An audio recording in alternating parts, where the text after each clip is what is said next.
যাই হোক, 4,000 টাকা সেদিন মামলা দিছে। আসসালামু আলাইকুম।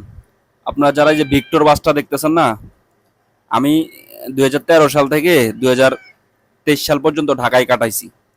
আমার জীবনে মনে হয় আমি 6 নাম্বার বাসে তো লক্কর চক্কর বাসে যেই কয়বার উঠছি, আমার প্রতিবারই মনে হয়েছে যে এই বুঝি বাসের চাক্কা খুলে যাবে, এই বুঝি বাসের ড্রাইভার দৌড় দিয়া জানলা দিয়ে পালাই যাবে, এই বুঝি বাসটা কোনো একটা খাদে পড়ে এখানেই শেষ। কিন্তু না, বাসটা তার জায়গা মতো ঠিকঠাক মতোই পৌঁছাইছে। এই যে ভিক্টর বাসটা দেখতেছেন, যারা ভিক্টর বাস নিয়ে ভিডিওটা দেখে মনে করছেন যে আয় রে বাস বুঝি শেষ, আসলে আমাদের ঢাকা শহরের বাসগুলা না এরকমই এরকমই তাদের মানে চলাফেরা এরকমই, তাদের পুরো শহর তারা দাপায় বেড়াবে, কিন্তু এর মালিকগণও ঠিক হবে না। আপনি আমি যতই চিল্লাচিল্লি করি, যতই বলি, মুড়ির টিন বলি না কেন, আসলে এটা কিন্তু আমাদের দেশের একটা ঐতিহ্য। এরকম গাড়ি চলবে, এই গাড়িতে আবার আমরা উঠবো, আমরা আমাদের গন্তব্যে যাব। মাঝে মধ্যে গাড়ি অ্যাক্সিডেন্ট করবে, মাঝে মধ্যে গাড়ির এটা ওটা বাস্ট হয়ে যাবে, মাঝে মধ্যে কয়েকজন মারা যাবে, কয়েকজন আহত হবে, আবার আমরা যেই সেই ওই গাড়িতেই চড়বো। না এর মালিক পক্ষ ঠিক হবে, না আমরা জনগণ হিসেবে কখনো ঠিক হবো। আমাদের দেশের সিস্টেমই এটা, তাই কখনো সিস্টেম আমরা বদলাইতে পারবো না। সিস্টেম বদলাইতে হলে এদেশের জনগণকে যেরকম সাহসী হইতে হবে, এদেশের সরকারকে ঠিক জনগণের পক্ষে কাজ করতে হবে। যারা আমাদের এমপি মন্ত্রী পদে আছেন, উচ্চপদস্থ কর্মকর্তাগণ আছেন, এই গাড়িগুলোর দিকে একটু নজর দিন প্লিজ। অনেক বাইকার ভাইরা দেখলাম লিখতেছে যে শুধু বাইকে মামলা দেন, কিন্তু এই গাড়িগুলো চোখে দেখেন না। আসলে ভাই, আমি ঢাকা শহরে 2 বছর রাইড করছি, বাইক রাইড করছি, উবার পাঠাও, মানে আমি উবার পাঠাও অ্যাপসে চালাই নাই, আমি এমনি খ্যাপ মারতাম। তো আমি কিন্তু অনেকবার মামলা খাইছি। একবার মামলা খাইছি আমি মিরপুর 10 নম্বরে, জাস্ট গাড়িটা রাখছি,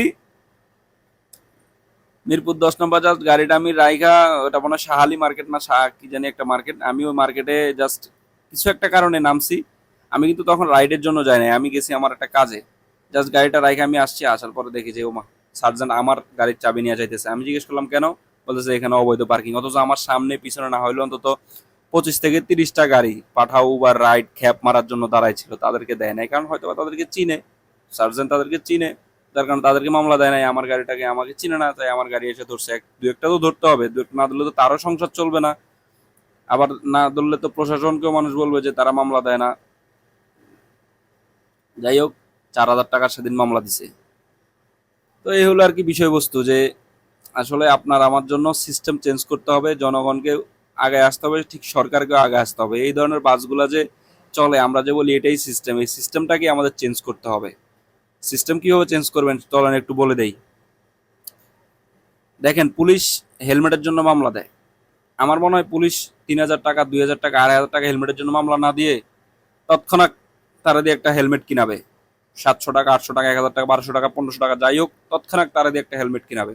তাহলে কি হবে, মামলাটা না দিলে হয়তোবা সার্জেন্ট মামলা দিলেও কিছু একটা পার্সেন্টেজ পাবে, তার পরিবারের জন্য হয়তো ভালো হবে। কিন্তু সে যদি একদিন হেলমেটটা কিনায়, তাহলে যে লোকের সে হেলমেট কিনায় দিচ্ছে, সেই লোক পরের দিন থেকে নিয়মিত হেলমেট পরেই বের হবে, তার হেলমেটটা হয়ে গেল, জরিমানাটাও আসলো না। কিন্তু না, আমার সার্জেন্ট ভাইরা কি করবে, মামলা দিবে। কেন মামলা দিবে, কারণ আজকে মামলা দিলে আজকেও তার হেলমেট নাই, কালকে আবার আসবে, কালকে আবার মামলা দিতে পারবে। কিন্তু আজকে যদি তার একটা হেলমেট কিনে দেয়, তাহলে কি হবে, কালকে তার মামলা দিতে পারবে না।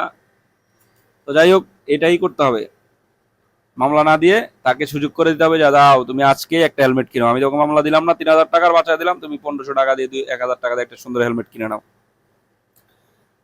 এই বাসগুলোর ব্যাপারে কি করবে, এই বাসগুলোর ব্যাপারে যে সার্জেন্ট ভাইয়েরা আছে তারা একটু, তাদের প্রতি আমার উদাত্ত আহ্বান, প্লিজ এই বাসগুলো বন্ধ করুন। কত মায়ের কোল যে খালি হচ্ছে, কত শিশু, কত বৃদ্ধ আবাল বনিতা প্রতিদিন আমাদের শহরে নিহত হচ্ছে।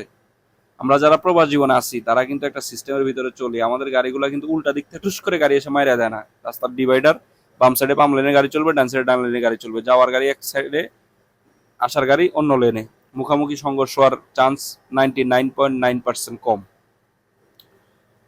আর রইল ফিটনেসবিহীন গাড়ি, হ্যাঁ, প্রবাস জীবনে আসলে ফিটনেসবিহীন গাড়ি আমি কবে কোথায় দেখছি আমি নিজেও জানি না। আর এটা তো হচ্ছে কি আরব আমিরাত, দুবাই, এখানে চলে হাজার কোটি টাকার খেলা। যাই হোক, এসব কথা বাদ দেন, আমার দেশের গল্প করি। তো এই যে ভিক্টর বাসটা দেখলেন, চলতেছে, কিন্তু এটা নিয়ে আপনি কোনো পদক্ষেপ নিছেন? বা সার্জন ভাইরা যারা ভিডিওটা দেখছেন তারা কি কোনো পদক্ষেপ নিছেন? না নেন নাই? এটা আজকে চলতেছে, ভিডিও হচ্ছে, কালকেও চলবে, ভিডিও হবে, ঠিক এভাবেই চলবে। আপনি আমি আগায় আসতে হবে, আপনাকে আমাকে শুধরাইতে হবে, দেশের প্রতি কাজ করতে হবে, দেশের জনগণের জন্য কাজ করতে হবে। তাহলে আমার মনে হয় দেশের সিস্টেম চেঞ্জ হবে।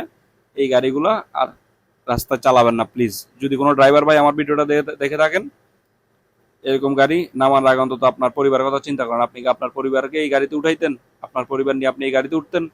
যদি না ওঠেন তাহলে আপনি কেন জনগণের সাথে এইভাবে মস্করা করতেছেন? যাই হোক, যদি ভিডিওটা আপনার কাছে ভালো লেগে থাকে, সামাজিক কাজে লেগে পড়ুন। রানার ভাইকে কপি করলাম, ভিডিওটা শেয়ার করে দিতে পারেন, লাইক করেন, কমেন্টস করেন, আমার চ্যানেলটা সাবস্ক্রাইব করে রাখতে পারেন। আপনার একটা ফলো বাটন আমাকে সুন্দর সুন্দর ভিডিও বানাতে আরো উদ্বুদ্ধ করবে, সাহস যোগাবে। আসসালামু আলাইকুম, ভালো থাকবেন সবাই, সুস্থ থাকবেন। ফিটনেস বিন গাড়িতে চড়বেন না, লাস্ট একটা কথা।